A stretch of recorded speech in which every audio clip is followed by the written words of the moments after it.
Assalamualaikum warahmatullahi wabarakatuh. Salam sejahtera buat kita semua. Perkenalkan, nama saya Aji Kurmana.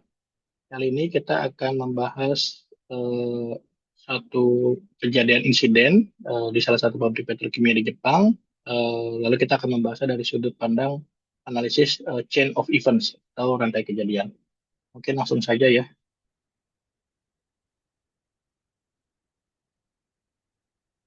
Mudah-mudahan sudah terlihat ya.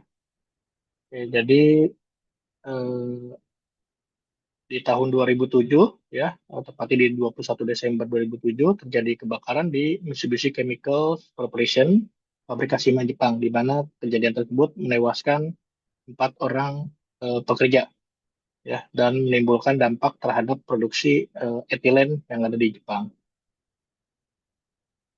Nah, mungkin detailnya nanti rekan-rekan bisa melihat langsung di website Mitsubishi Chemical Group. Di sini ada informasi cukup detail mengenai insiden kebakaran tersebut. Ya, oke.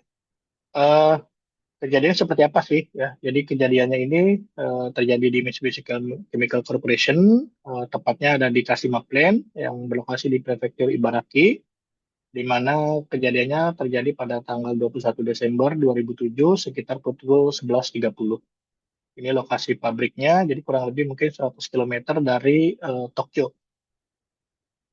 Nah, kejadian insiden ini menimbulkan 4 orang korban jiwa ya dari pihak kontraktor.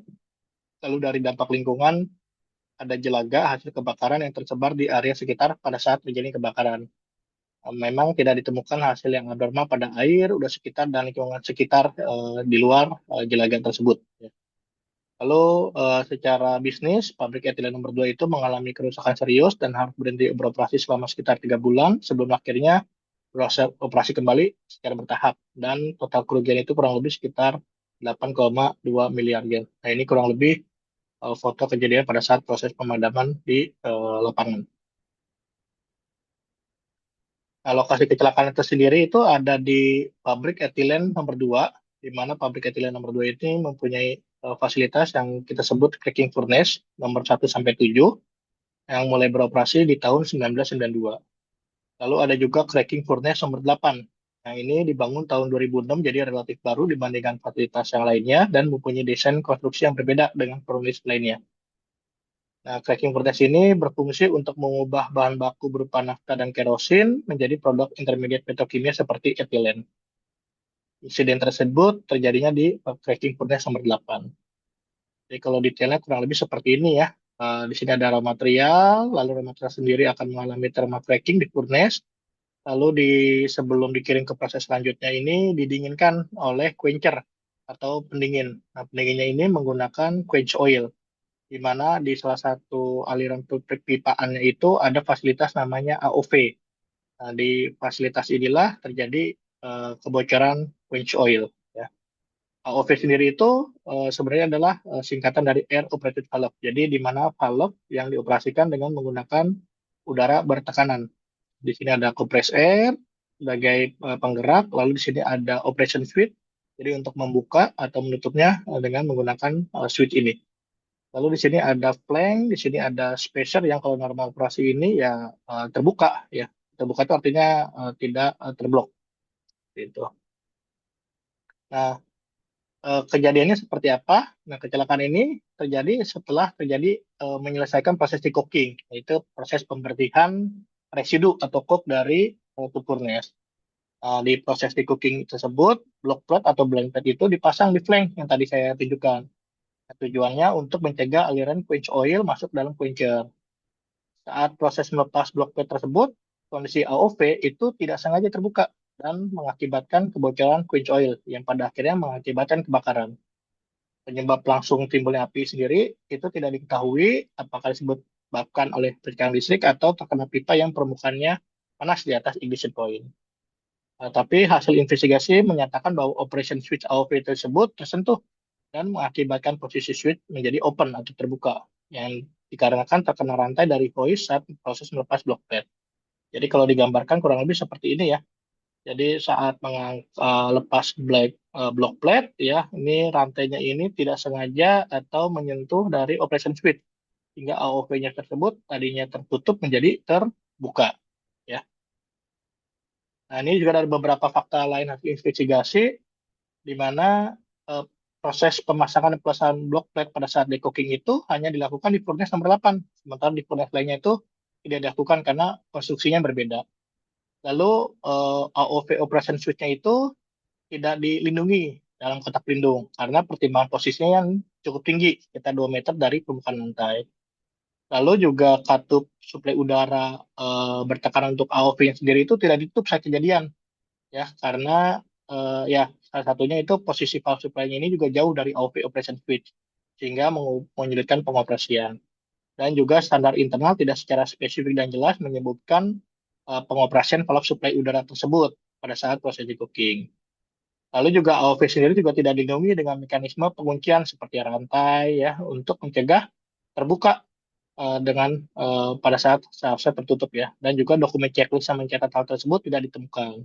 Di mana hal yang berbeda dilakukan oleh unit operasi pabrik lainnya, contohnya di Aromatic Group ya, di mana mereka melakukan mekanisme penguncian AOV dengan rantai. Lalu dari 4 korban jiwa, 2 dari korban jiwa tersebut adalah sebenarnya pekerja yang sedang melakukan pekerjaan lain, pekerjaan isolasi di lantai bawahnya. Jadi bukan pekerjaan melepas blind pad itu sendiri ya. Oke. Nah, kalau kita bicara dari rantai kejadian chain of event, nah di sini kan kita bicara di sini ada bahaya ya. Bahaya ini yang dilindungi atau dikontrol di kita kontrol sehingga bahayanya tidak kemana-mana gitu. Tetapi ketika ada suatu penyebab atau initial event itu kita sebut yang bisa menyebabkan terjadi deviasi atau kondisi abnormal. Jika kondisi abnormal tersebut kita bisa cegah dengan safeguard atau pelindung, gitu ya, itu kondisi abnormal tersebut kita akan bisa kontrol kembali atau worst case mungkin shutdown pabrik ya. Tapi kalau jika tidak kita bisa kontrol ya preventive guard safeguardnya ini gagal, akhirnya terjadilah yang kita sebut namanya loss event gitu. Nah loss event sendiri jika kita punya pelindung mitigasi yang sifatnya pasif ya, eh, kita akan bisa menghindari kerugian dampak yang lebih serius. Nah, kita sebut mitigated event ya. Tapi jika pelindung ini gagal, ya kita sebut eh, kejadian ini bisa disebut tidak termitigasi dengan baik. Nah, kalau kita hubungkan dengan kejadian tadi, seperti apa sih?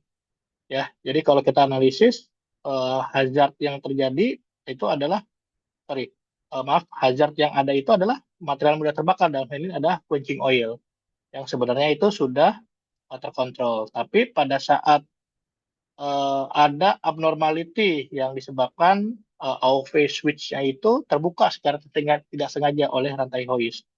Ya.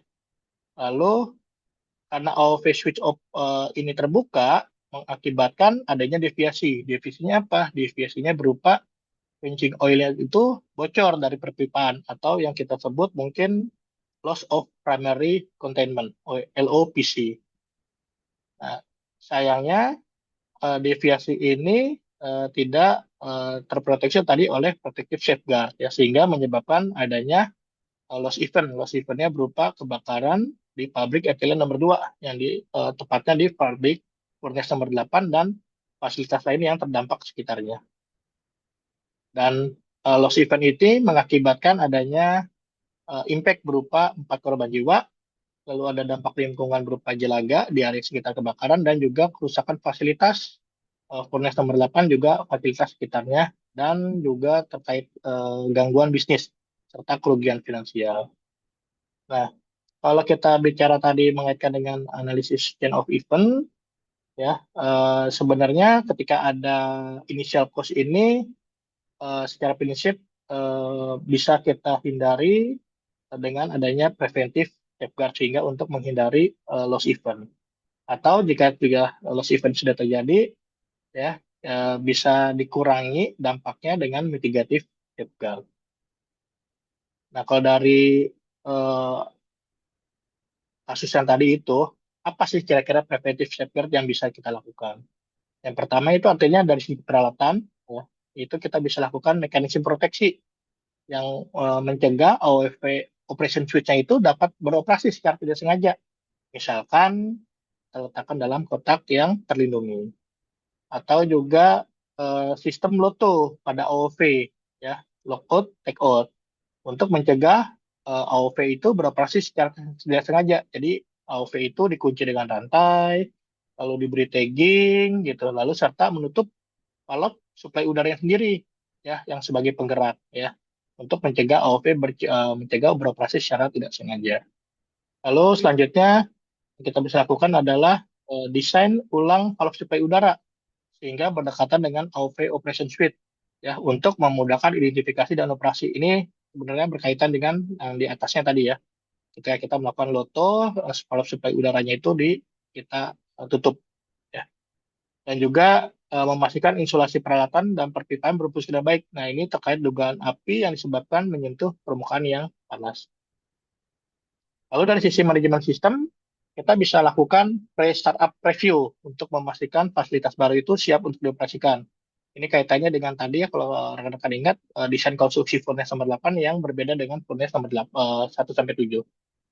Lalu prosedur yang jelas, mekanisme checklist yang jelas juga untuk memastikan semua prosedur keselamatan telah terpenuhi.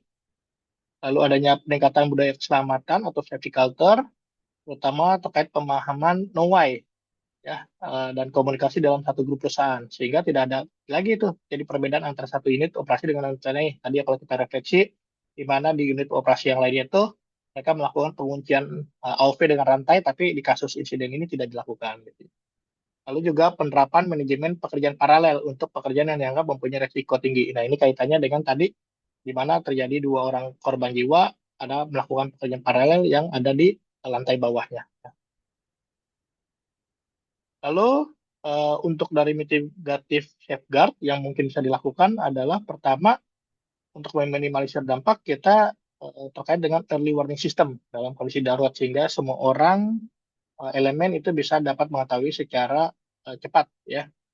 Lalu juga jalur evakuasi yang mudah, teridentifikasi dan jelas dalam kondisi darurat, dan sistem firefighting untuk mencegah meluasnya kebakaran dan evakuasi medis korban kecelakaan untuk meminimalkan korban jiwa, karena eh, artinya tadi loss event itu sendiri sudah terjadi, ya.